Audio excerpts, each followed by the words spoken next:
Welcome to Redhead Rewriting Reality by Kimberly Sue Iverson, the story of my life as I figure out who I am after a lifetime of abuse and share my journey with that.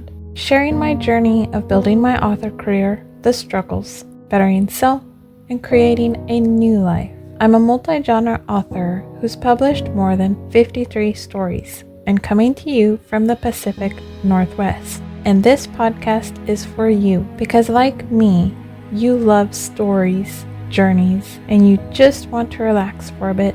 So let me take care of you. This audio is intended for an adult audience. Themes and topics may not be suitable for all audiences. Listener discretion is advised. Now, get yourself comfy and make yourself at home, and let's dive in. We are going to be reading chapters 19 and 20 this week of Tarzan of the Apes by Edgar Rice Burroughs.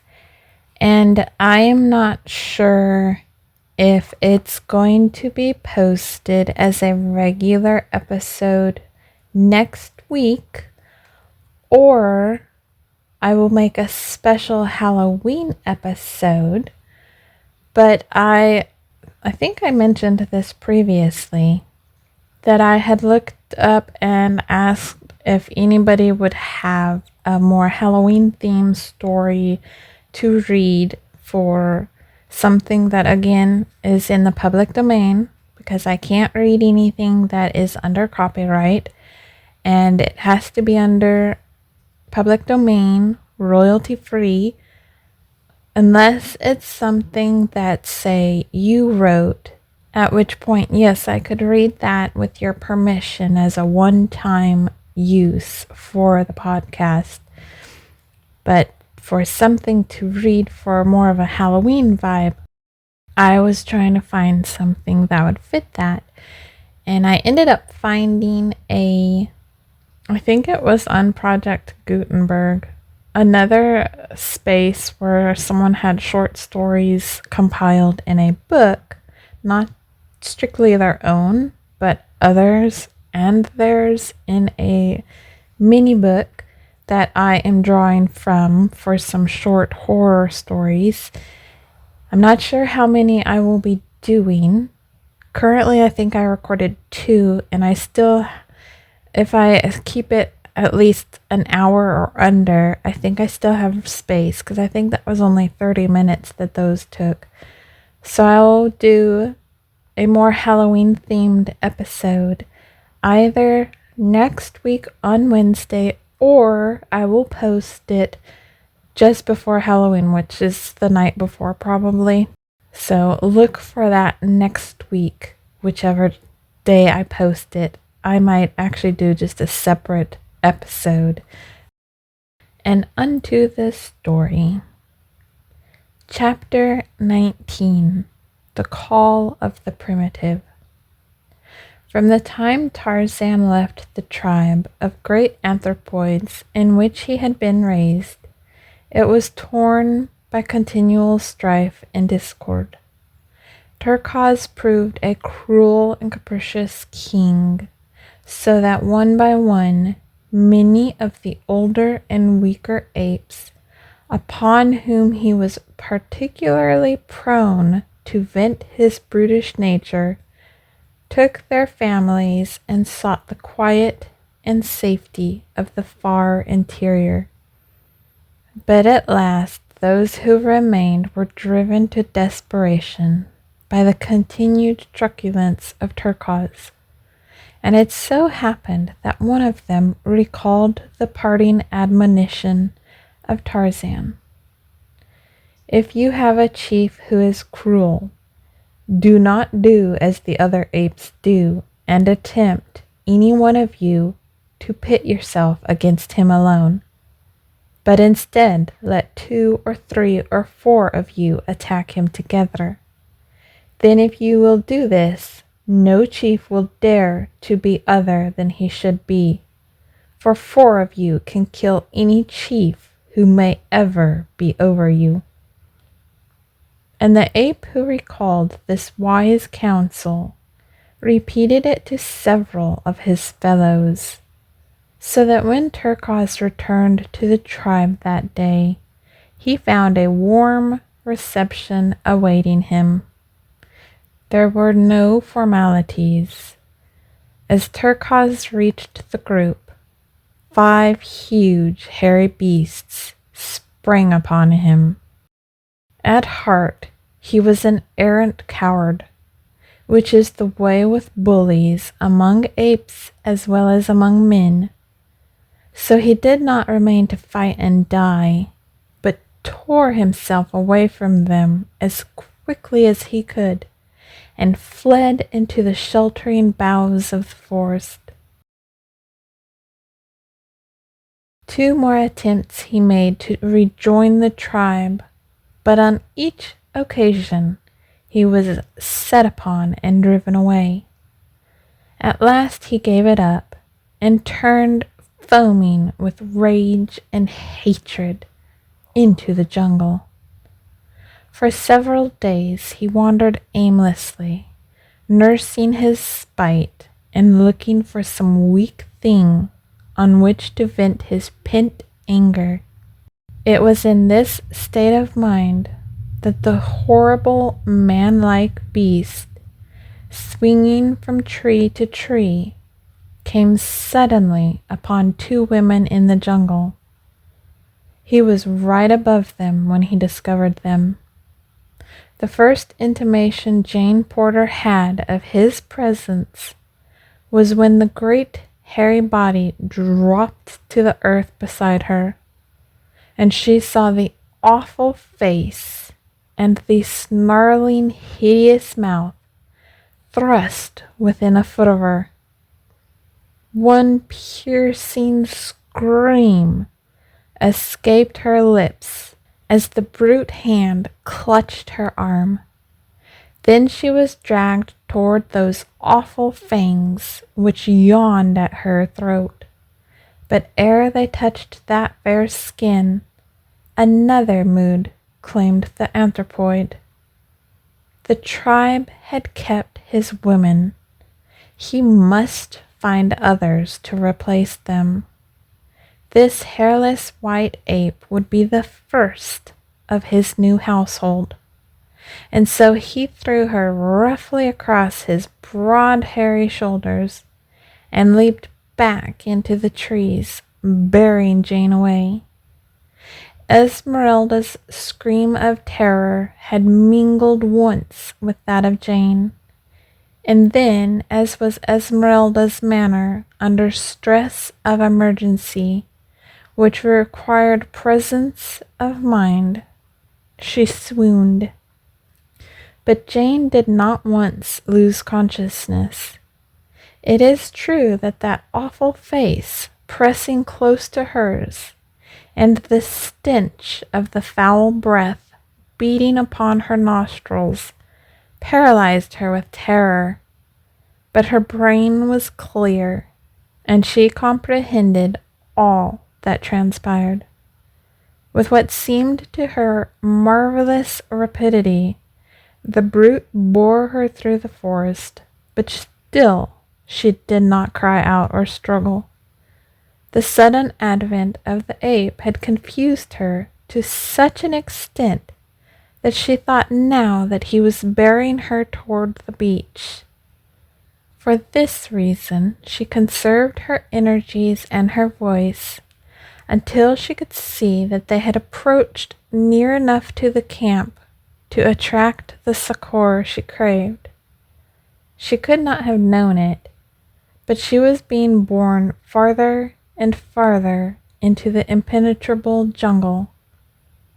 The scream that had brought Clayton and the 2 older men stumbling through the undergrowth had led Tarzan of the Apes straight to where Esmeralda lay. But it was not Esmeralda in whom his interest centered. Though pausing over her, he saw that she was unhurt. For a moment he scrutinized the ground below and the trees above, until the ape that was in him by virtue of training and environment combined with the intelligence that was his by right of birth, told his wondrous woodcraft the whole story as plainly as though he had seen the thing happen with his own eyes. And then he was gone again into the swaying trees, following the high-flung spoor which no other human eye could have detected, much less translated. At boughs' ends, where the anthropoid swings from tree to another, there is most to mark the trail, but least to point the direction of the quarry, for there the pressure is downward always, toward the small end of the branch, whether the ape be leaving or entering a tree. Nearer the center of the tree, where the signs of passage are fainter, the direction is plainly marked. Here on this branch a caterpillar has been crushed by the fugitive's great foot, and Tarzan knows instinctively where that same foot would touch in the next stride. Here he looks to find a tiny particle of the demolished larva, oft times not more than a speck of moisture. Again, a minute bit of bark has been upturned by the scraping hand, and the direction of the break indicates the direction of the passage. Or some great limb, or the stem of the tree itself has been brushed by the hairy body, and a tiny shred of hair tells him by the direction from which it is wedged beneath the bark that he is on the right trail. Nor does he need to check his speed to catch these seemingly faint records of the fleeing beast. To Tarzan they stand out boldly against all the myriad other scars and bruises and signs upon the leafy way. But strongest of all is this scent, for Tarzan is pursuing up the wind, and his trained nostrils are as sensitive as a hound's. There are those who believe that the lower orders are specially endowed by nature with better olfactory nerves than man, but it is merely a matter of development. Man's survival does not hinge so greatly upon the perfection of his senses. His power to reason has relieved them of many of their duties, and so they have to some extent atrophied, as have the muscles which move the ears and scalp, merely from disuse. The muscles are there, about the ears and beneath the scalp, and so are the nerves which transmit sensations to the brain, but they are underdeveloped because they are not needed. Not so with Tarzan of the Apes. From early infancy his survival had depended upon acuteness of eyesight, hearing, smell, touch, and taste far more than upon the more slowly developed organ of reason. The least developed of all in Tarzan was the sense of taste, for he could eat luscious fruits or raw flesh, long buried with almost equal appreciation, but in that he differed but slightly from more civilized epicures. Almost silently the ape-man sped on in the track of Turquoise and his prey, but the sound of his approach reached the ears of the fleeing beast and spurred it on to greater speed. 3 miles were covered before Tarzan overtook them, and then Turquoise, seeing that further flight was futile, dropped to the ground in a small open glade, that he might turn and fight for his prize, or be free to escape unhampered if he saw that the pursuer was more than a match for him. He still grasped Jane in one great arm as Tarzan bounded like a leopard into the arena which nature had provided for this primeval-like battle. When Turquoise saw that it was Tarzan who pursued him, he jumped to the conclusion that this was Tarzan's woman, since they were of the same kind, white and hairless, and so he rejoiced at this opportunity for double revenge upon his hated enemy. To Jane, the strange apparition of this godlike man was as wine to sick nerves. From the description which Clayton and her father and Mr. Philander had given her, she knew that it must be the same wonderful creature who had saved them, and she saw in him only a protector and a friend. But as Turquoise pushed her roughly aside to meet Tarzan's charge, and she saw the great proportions of the ape, and the mighty muscles, and the fierce fangs, her heart quailed. How could any vanquish such a mighty antagonist? Like two charging bulls they came together, and like two wolves sought each other's throat. Against the long canines of the ape was pitted the thin blade of the man's knife. Jane, her lithe young form flattened against the trunk of a great tree, her hands tight pressed against her rising and falling bosom, and her eyes wide with mingled horror, fascination, fear, and admiration, watched the primordial ape battle with the primeval man for possession of a woman, for her.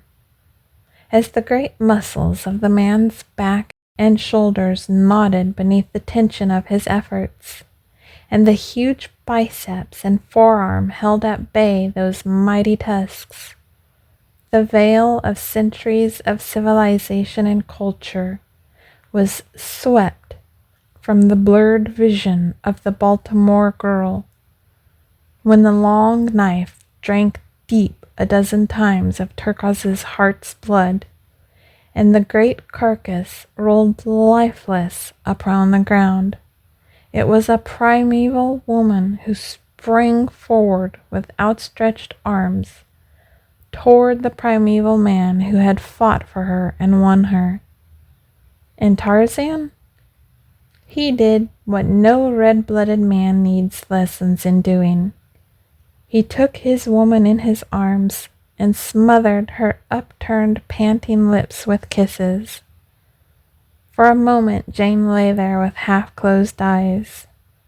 For a moment, the first in her young life, she knew the meaning of love.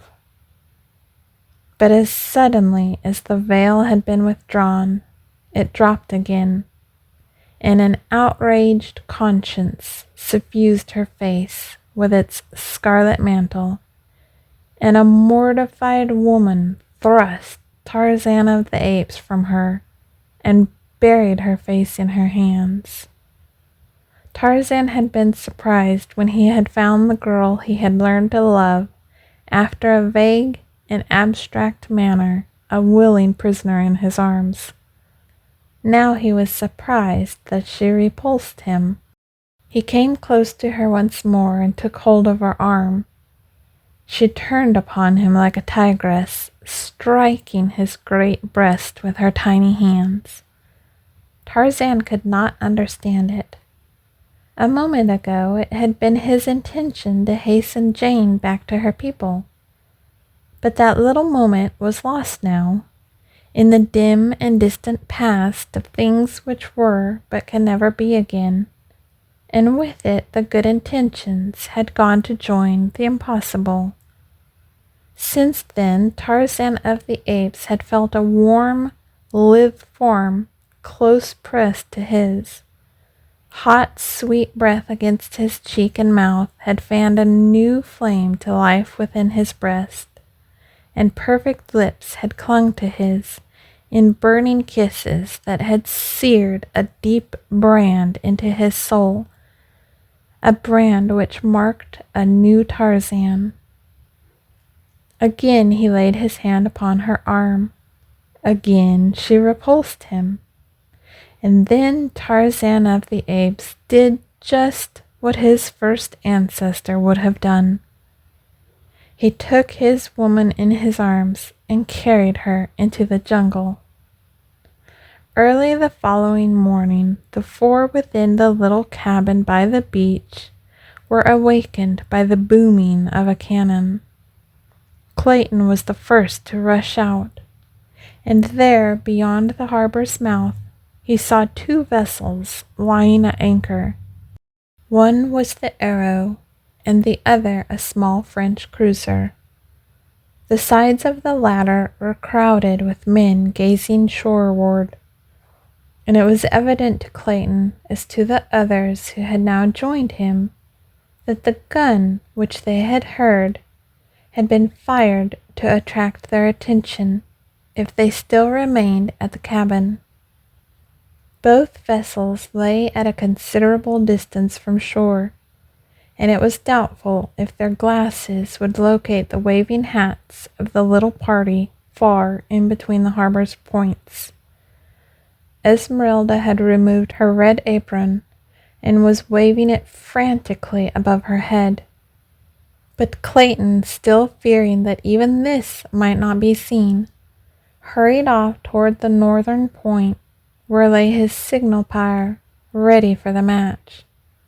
It seemed an age to him, as to those who waited breathlessly behind, ere he reached the great pile of dry branches and underbrush. As he broke from the dense wood and came in sight of the vessels again, he was filled with consternation to see that the Arrow was making sail and that the cruiser was already under way. Quickly lighting the pyre in a dozen places, he hurried to the extreme point of the promontory, where he stripped off his shirt, and tying it to a fallen branch, stood waving it back and forth above him. But still the vessels continued to stand out, and he had given up all hope when the great column of smoke, rising above the forest in one dense vertical shaft, attracted the attention of a lookout aboard the cruiser, and instantly a dozen glasses were leveled on the beach. Presently Clayton saw the two ships come about again, and while the Arrow lay drifting quietly on the ocean, the cruiser steamed slowly back toward shore. At some distance away she stopped, and a boat was lowered and dispatched toward the beach. As it was drawn up, a young officer stepped out. "Monsieur Clayton, I presume?" he asked. "Thank God you have come," was Clayton's reply. "And it may be that it is not too late even now." "What do you mean, monsieur?" asked the officer. Clayton told of the abduction of Jane Porter and the need of armed men to aid in the search for her. "Mon Dieu!" exclaimed the officer sadly. "Yesterday, and it would not have been too late. Today, and it may be better that the poor lady were never found. It is horrible, monsieur. It is too horrible." Other boats had now put off from the cruiser, and Clayton, having pointed out the harbor's entrance to the officer, entered the boat with him, and its nose was turned toward the little landlocked bay, into which the other craft followed. Soon the entire party had landed where stood Professor Porter, Mr. Philander, and the weeping Esmeralda. Among the officers in the last boats to put off from the cruiser was the commander of the vessel, and when he had heard the story of Jane's abduction, He generously called for volunteers to accompany Professor Porter and Clayton in their search. Not an officer or a man was there of those brave and sympathetic Frenchmen who did not quickly beg leave to be one of the expedition. The commander selected 20 men and 2 officers. Lieutenant d'Arnaud and Lieutenant Charpentier. A boat was dispatched to the cruiser for provisions, ammunition, and carbines. The men were already armed with revolvers. Then, to Clayton's inquiries as to how they had happened to anchor offshore and fire a signal gun, the commander, Captain Dufresne, explained that a month before they had sighted the Arrow bearing southwest under considerable canvas, and that when they had signaled her to come about, she had but crowded on more sail. They had kept her hull up until sunset, firing several shots after her, but the next morning she was nowhere to be seen.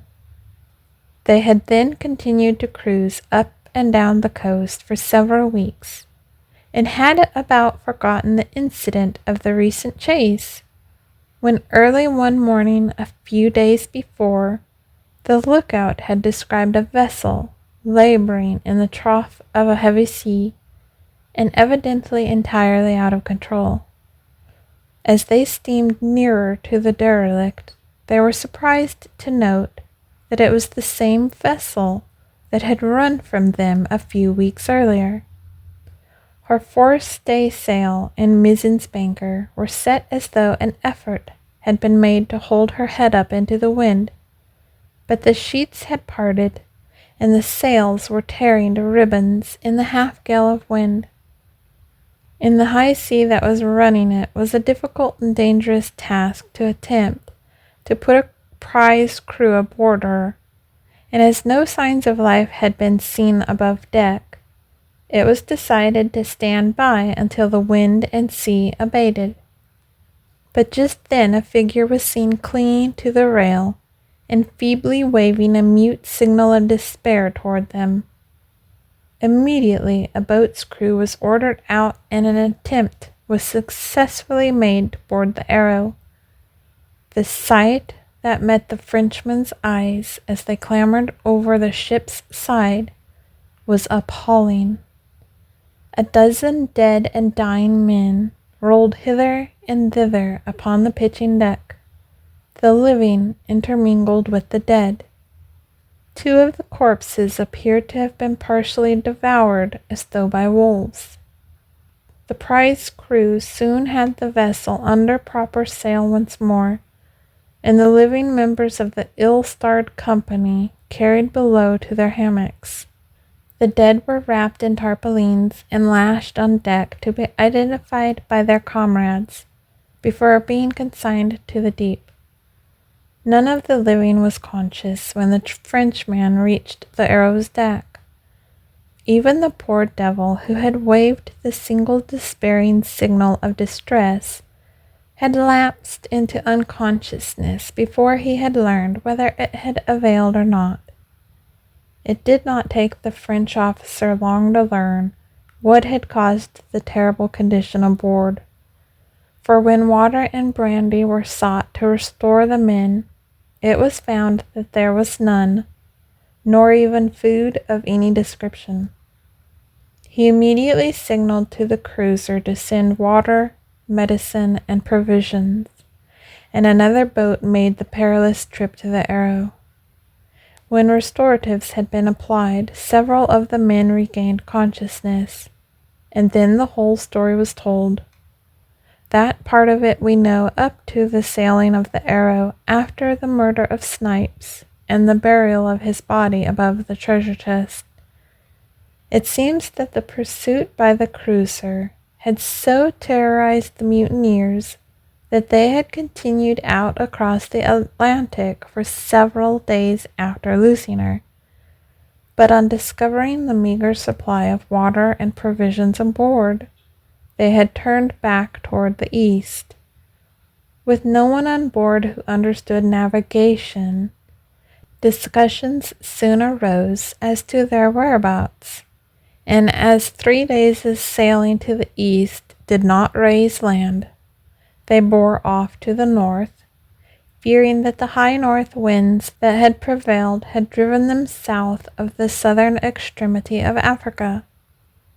They kept on a north-northeasterly course for 2 days, when they were overtaken by a calm which lasted for nearly a week.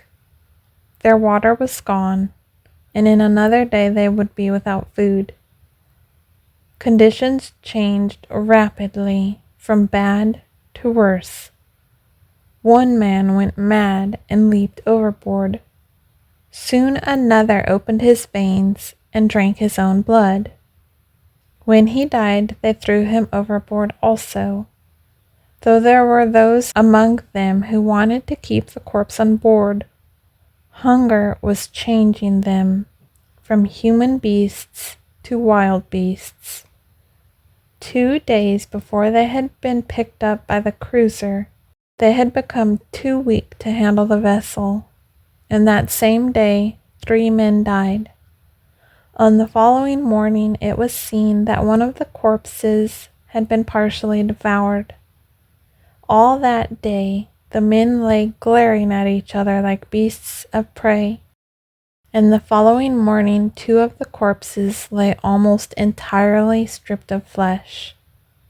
The men were but little stronger for their ghoulish repast, for the want of water was by far the greatest agony with which they had to contend. And then the cruiser had come. When those who could had recovered, the entire story had been told to the French commander, but the men were too ignorant to be able to tell him at just what point on the coast the professor and his party had been marooned. So the cruiser had steamed slowly along within sight of land, firing occasional signal guns and scanning every inch of the beach with glasses. They had anchored by night, so as not to neglect a particle of the shoreline, and it had happened that the preceding night had brought them off the very beach where lay the little camp they sought. The signal guns of the afternoon before had not been heard by those on shore. It was presumed because they had doubtless been in the thick of the jungle searching for Jane Porter, where the noise of their own crashing through the underbrush would have drowned the report of a far distant gun. By the time the 2 parties had narrated their several adventures, the cruiser's boat had returned with supplies and arms for the expedition. Within a few minutes, the little body of sailors and the 2 French officers, together with Professor Porter and Clayton, set off upon their hopeless and ill-fated quest into the untracked jungle. Chapter 20. Heredity. When Jane realized that she was being borne away a captive by the strange forest creature who had rescued her from the clutches of the ape, she struggled desperately to escape. But the strong arms that held her as easily as though she had been but a day-old babe only pressed a little more tightly. So presently she gave up the futile effort and lay quietly, looking through half-closed lids at the faces of the man who strode easily through the tangled undergrowth with her. The face above her was one of extraordinary beauty, a perfect type of the strongly masculine, unmarred by dissipation, or brutal or degrading passions. For though Tarzan of the Apes was a killer of men and of beasts, he killed as the hunter kills, dispassionately, except on those rare occasions when he had killed for hate, though not the brooding, malevolent hate which marks the features of its own with hideous lines. When Tarzan killed, he more often smiled than scowled, and smiles are the foundation of beauty. One thing the girl had noticed particularly when she had seen Tarzan rushing upon Turquoise, the vivid scarlet band upon his forehead, from above the left eye to the scalp. But now as she scanned his features, she noticed that it was gone, and only a thin white line marked the spot where it had been. As she lay more quietly in his arms, Tarzan slightly relaxed his grip upon her. Once he looked down into her eyes and smiled, and the girl had to close her own to shut out the vision of that handsome, winning face.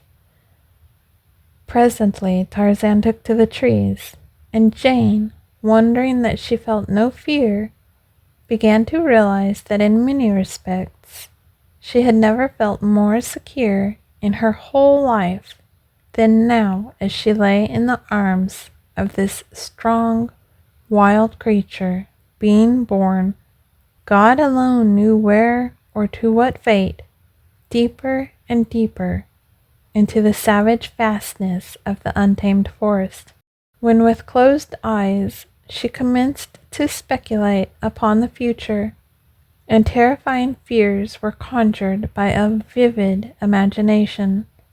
She had but to raise her lids and look upon that noble face so close to hers to dissipate the last remnant of apprehension. No, he could never harm her. Of that she was convinced when she translated the fine features and the frank, brave eyes above her into the chivalry which they proclaimed. On and on they went through what seemed to Jane a solid mass of verdure, yet ever there appeared to open before this forest god a passage, as by magic, which closed behind them as they passed. Scarce a branch scraped against her, yet above and below, before and behind, the view presented naught but a solid mass of inextricably interwoven branches and creepers. As Tarzan moved steadily onward, his mind was occupied with many strange and new thoughts. Here was a problem the like of which he had never encountered, and he felt rather than reasoned that he must meet it as a man and not as an ape. The free movement through the middle terrace, which was the route he had followed for the most part, had helped to cool the ardor of the first fierce passion of his newfound love. Now he discovered himself speculating upon the fate which would have fallen to the girl had he not rescued her from Turquoise. He knew why the ape had not killed her, and he commenced to compare his intentions with those of Turquoise. True, it was the order of the jungle for the male to take his mate by force, but could Tarzan be guided by the laws of the beasts? Was not Tarzan a man? But what did men do? He was puzzled, for he did not know. He wished that he might ask the girl, and then it came to him that she had already answered him in the futile struggle she had made to escape and to repulse him. But now they had come to their destination, and Tarzan of the Apes, with Jane in his strong arms, swung lightly to the turf of the arena where the great apes held their councils and danced the wild orgy of the dum-dum.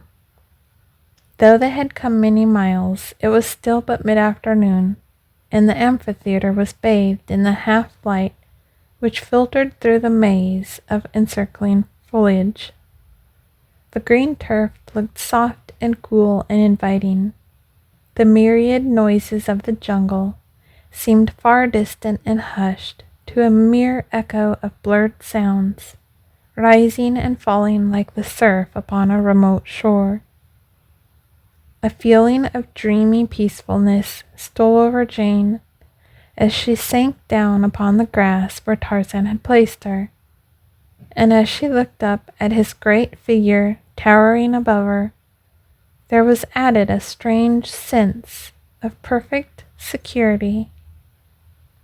As she watched him from beneath half-closed lids, Tarzan crossed the little circular clearing toward the trees upon the further side.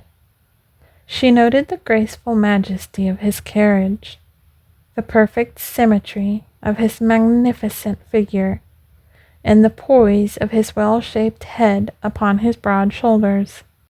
What a perfect creature! There could be naught of cruelty or baseness beneath that godlike exterior. Never, she thought, had such a man strode the earth since God created the first in his own image. With a bound, Tarzan sprang into the trees and disappeared. Jane wondered where he had gone. Had he left her there to her fate in the lonely jungle? She glanced nervously about. Every vine and bush seemed but the lurking place of some huge and horrible beast, waiting to bury gleaming fangs into her soft flesh. Every sound she magnified into the stealthy creeping of a sinuous and malignant body. How different now that he had left her! For a few minutes that seemed hours to the frightened girl, she sat with tense nerves, waiting for the spring of the crouching thing that was to end her misery of apprehension. She almost prayed for the cruel teeth that would give her unconsciousness and surcease from the agony of fear. She heard a sudden slight sound behind her. With a cry, she sprang to her feet and turned to face her end. There stood Tarzan, his arms filled with ripe and luscious fruit. Jane reeled and would have fallen, had not Tarzan, dropping his burden, caught her in his arms. She did not lose consciousness, but she clung tightly to him, shuddering and trembling like a frightened deer. Tarzan of the Apes stroked her soft hair and tried to comfort and quiet her as Kala had him when as a little ape he had been frightened by Sabor, the lioness, or Hista, the snake. Once he pressed his lips lightly upon her forehead, and she did not move, but closed her eyes and sighed. She could not analyze her feelings, nor did she wish to attempt it. She was satisfied to feel the safety of those strong arms, and to leave her future to fate, for the last few hours had taught her to trust this strange wild creature of the forest, as she would have trusted but few of the men of her acquaintance. As she thought of the strangeness of it, there commenced to dawn upon her the realization that she had, possibly, learned something else, which she had never really known before. Love. She wondered, and then she smiled. And still smiling, she pushed Tarzan gently away, and looking at him with a half-smiling, half-quizzical expression that made her face wholly entrancing, she pointed to the fruit upon the ground, and seated herself upon the edge of the earthen drum of the anthropoids, for hunger was asserting itself. Tarzan quickly gathered up the fruit, and bringing it, laid it at her feet, and then he too sat upon the drum beside her, and with his knife opened and prepared the various fruits for her meal. Together and in silence they ate, occasionally stealing sly glances at one another, until finally Jane broke into a merry laugh, in which Tarzan joined. "I wish you spoke English," said the girl. Tarzan shook his head, and an expression of wistful and pathetic longing sobered his laughing eyes. Then Jane tried speaking to him in French, and then in German, but she had to laugh at her own blundering attempt at the latter tongue. "Anyway," she said to him in English, "you understand my German as well as they did in Berlin." Tarzan had long since reached a decision as to what his future procedure should be. He had had time to recollect all that he had read of the ways of men and women in the books at the cabin. He would act as he imagined the men in the books would have acted were they in his place. Again he rose and went into the trees. But first he tried to explain by means of signs that he would return shortly, and he did so well that Jane understood and was not afraid when he had gone. Only a feeling of loneliness came over her, and she watched the point where he had disappeared, with longing eyes awaiting his return. As before, she was appraised of his presence by a soft sound behind her, and turned to see him coming across the turf with a great armful of branches. Then he went back again into the jungle, and in a few minutes reappeared with a quantity of soft grasses and ferns. 2 more trips he made until he had quite a pile of material at hand. Then he spread the ferns and grasses upon the ground in a soft, flat bed, and above it leaned many branches together so that they met a few feet over its center. Upon these he spread layers of huge leaves of the great elephant's ear, and with more branches and more leaves, he closed one end of the little shelter he had built. Then they sat down together again upon the edge of the drum, and they tried to talk by signs. The magnificent diamond locket which hung about Tarzan's neck had been a source of much wonderment to Jane. She pointed to it now, and Tarzan removed it and handed the pretty bauble to her. She saw that it was the work of a skilled artisan, and that the diamonds were of great brilliancy and superbly set, but the cutting of them denoted that they were of a former day. She noticed, too, that the locket opened, and pressing the hidden clasp, she saw the 2 halves spring apart to reveal in either section an ivory miniature. One was of a beautiful woman, and the other might have been a likeness of the man who sat beside her, except for a subtle difference of expression that was scarcely definable. She looked up at Tarzan to find him leaning toward her, gazing on the miniatures with an expression of astonishment. He reached out his hand for the locket and took it away from her, examining the likenesses within with unmistakable signs of surprise and new interest. His manner clearly denoted that he had never before seen them, nor imagined that the locket opened. This fact caused Jane to indulge in further speculation, and it taxed her imagination to picture how this beautiful ornament came into the possession of a wild and savage creature of the unexplored jungles of Africa. Still more wonderful was how it contained the likeness of one who might be a brother, or more likely the father of this woodland demigod, who was even ignorant of the fact that the locket opened. Tarzan was still gazing with fixity at the 2 faces.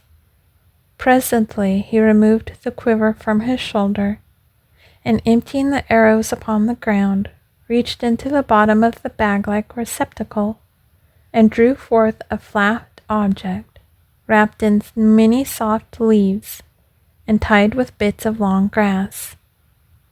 Carefully he unwrapped it, removing layer after layer of leaves, until at length he held a photograph in his hand.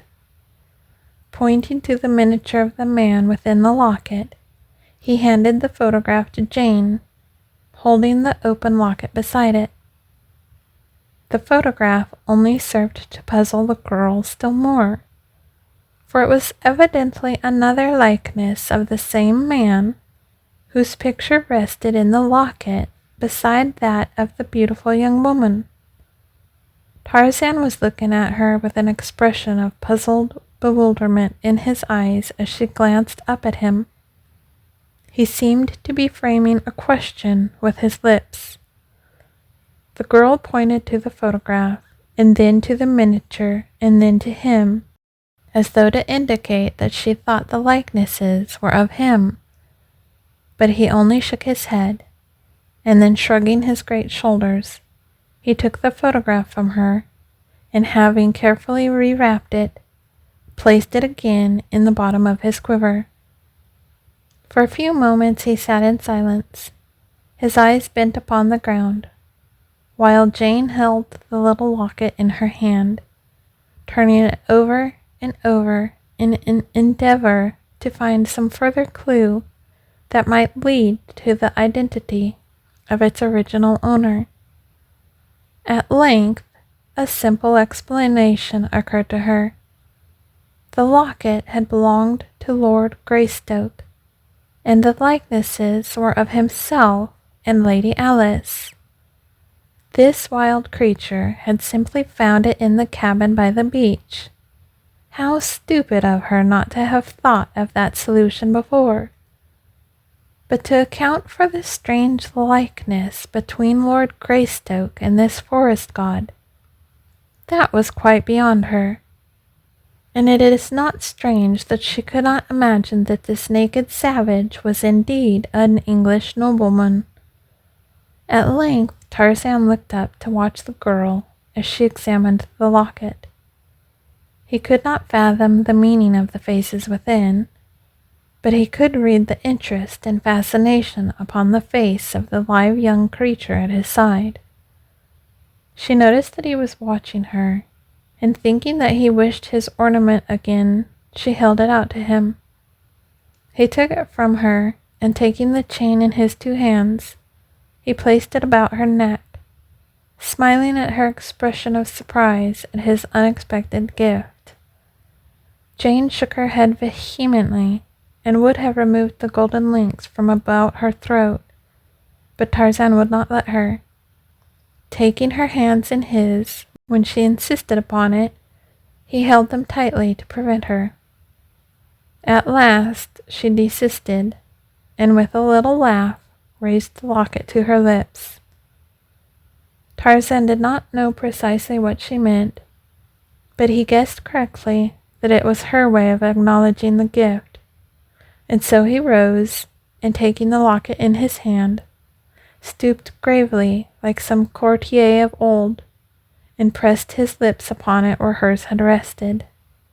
It was a stately and gallant little compliment, performed with the grace and dignity of utter consciousness of self. It was the hallmark of his aristocratic birth, the natural outcropping of many generations of fine breeding, an hereditary instinct of graciousness, which a lifetime of uncouth and savage training and environment could not eradicate. It was growing dark now, and so they ate again of the fruit, which was both food and drink for them. Then Tarzan rose, and leading Jane to the little bower he had erected, motioned her to go within. For the first time in hours, a feeling of fear swept over her, and Tarzan felt her draw away as though shrinking from him. Contact with this girl for half a day had left a very different Tarzan from the one on whom the morning sun had risen. Now, in every fiber of his being, heredity spoke louder than training.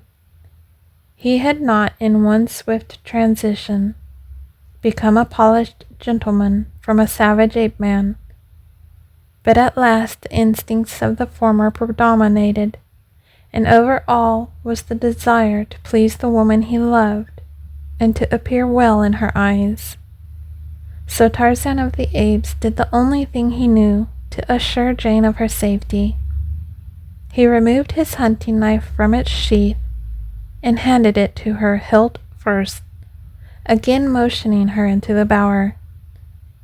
The girl understood, and taking the long knife, she entered and lay down upon the soft grasses, while Tarzan of the Apes stretched himself upon the ground across the entrance. And thus the rising sun found them in the morning. When Jane awoke, she did not at first recall the strange events of the preceding day, and so she wondered at her odd surroundings, the little leafy bower, the soft grasses of her bed, the unfamiliar prospect from the opening at her feet. Slowly the circumstances of her position crept one by one into her mind, and then a great wonderment arose in her heart, a mighty wave of thankfulness and gratitude, that though she had been in such terrible danger, yet she was unharmed. She moved to the entrance of the shelter to look for Tarzan. He was gone, but this time no fear assailed her, for she knew that he would return. In the grass at the entrance to her bower, she saw the imprint of his body, where he had lain all night to guard her. She knew that the fact that he had been there was all that had permitted her to sleep in such peaceful security. With him near, who could entertain fear? She wondered if there was another man on earth with whom a girl could feel so safe in the heart of this savage African jungle. Even the lions and panthers had no fears for her now. She looked up to see his lithe form drop softly from a nearby tree. As he caught her eyes upon him, his face lighted with that frank and radiant smile that had won her confidence the day before. As he approached her, Jane's heart beat faster and her eyes brightened as they had never done before at the approach of any man. He had again been gathering fruit, and this time he laid at the entrance of her bower. Once more they sat down together to eat. Jane commenced to wonder what his plans were. Would he take her back to the beach, or would he keep her here? Suddenly she realized that the matter did not seem to give her much concern. Could it be that she did not care? She began to comprehend also that she was entirely contented sitting here by the side of this smiling giant, eating delicious fruit in a sylvan paradise, far within the remote depths of an African jungle, that she was contented and very happy. She could not understand it. Her reason told her that she should be torn by wild anxieties, weighted by dread fears, cast down by gloomy forebodings. But instead her heart was singing, and she was smiling into the answering face of the man beside her. When they had finished their breakfast, Tarzan went to her bower and recovered his knife. The girl had entirely forgotten it. She realized that it was because she had forgotten the fear that prompted her to accept it. Motioning her to follow, Tarzan walked toward the trees at the edge of the arena, and taking her in one strong arm, swung to the branches above. The girl knew that he was taking her back to her people, and she could not understand the sudden feeling of loneliness and sorrow which crept over her. For hours they swung slowly along. Tarzan of the Apes did not hurry. He tried to draw out the sweet pleasure of that journey with those dear arms about his neck as long as possible, and so he went far south of the direct route to the beach. Several times they halted for brief rests, which Tarzan did not need, and at noon they stopped for an hour at a little brook, where they quenched their thirst and ate.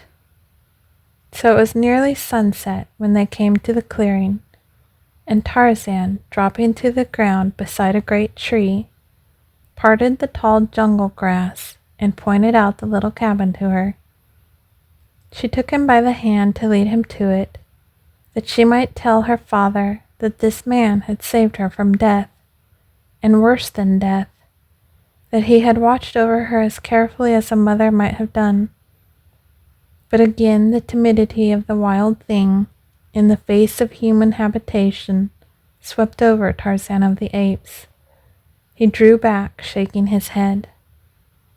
The girl came close to him, looking up with pleading eyes.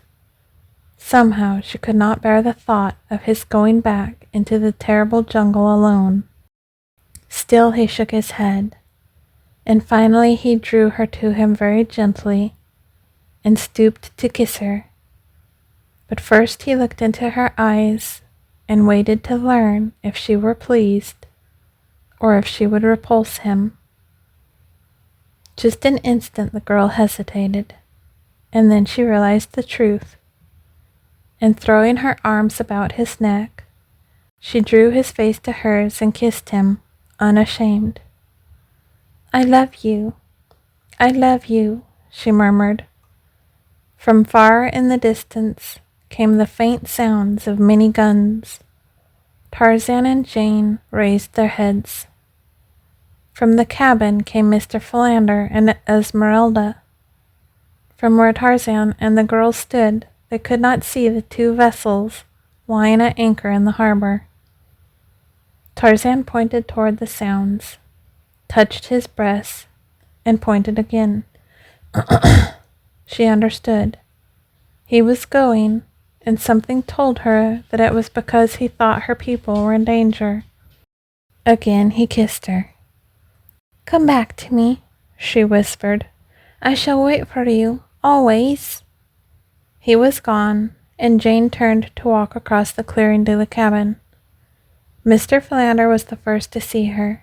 It was dusk, and Mr. Philander was very nearsighted. "Quickly, Esmeralda!" he cried. "Let us seek safety within. It is a lioness. Bless me!"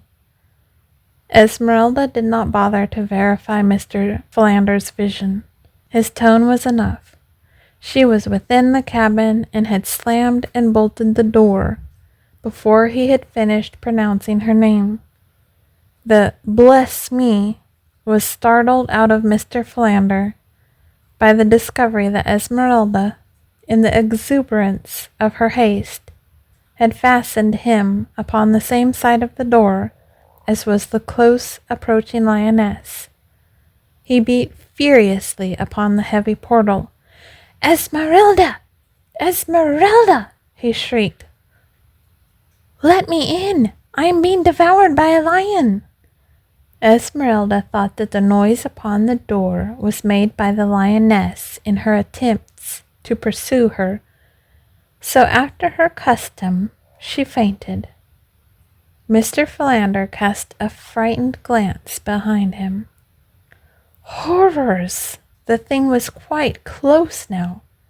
He tried to scramble up the sides of the cabin and succeeded in catching a fleeting hold upon the thatched roof. For a moment he hung there, clawing with his feet like a cat on a clothesline. But presently a piece of the thatch came away, and Mr. Philander, preceding it, was precipitated upon his back. At the instant he fell, a remarkable item of natural history leaped to his mind. If one feigns death, lions and lionesses are supposed to ignore one, according to Mr. Philander's faulty memory. So Mr. Philander lay as he had fallen, frozen into the horrid semblance of death. As his arms and legs had been extended stiffly upward as he came to earth upon his back, the attitude of death was anything but impressive. Jane had been watching his antics in mild-eyed surprise. Now she laughed, a little choking gurgle of a laugh, but it was enough. Mr. Philander rolled over upon his side and peered about. At length he discovered her, Jane, he cried. Jane Porter, bless me. He scrambled to his feet and rushed toward her. He could not believe that it was she and alive. Bless me! Where did you come from? Where in the world have you been? How— Mercy, Mr. Philander, interrupted the girl. I can never remember so many questions. Well, well, said Mr. Philander, bless me! I am so filled with surprise and exuberant delight at seeing you safe and well again that I scarcely know what I am saying, really. But come, tell me all that has happened to you. End of chapter 19 and 20 of Tarzan of the Apes by Edgar Rice Burroughs, read by your lovely host, Kimberly Sue Iverson. More to come. Would you like to make a difference? A gift of 5, 10, 15, or more would make a huge impact on my ability to keep this podcast going for you and upgrade my equipment. With your gift, we can grow this together because I want to make this the best I can for you. And frankly, you would help so much with far more than that. You'd be helping me change my life. Give today at ko-fi.com/Kimberly Sue Iverson. That's ko-fi.com/Kimberly Sue Iverson. Your presence here matters so much to me, so thank you for being here. I am beyond grateful you chose to spend this time with me. What are your thoughts? Share with me and start a conversation. Just don't be rude about it.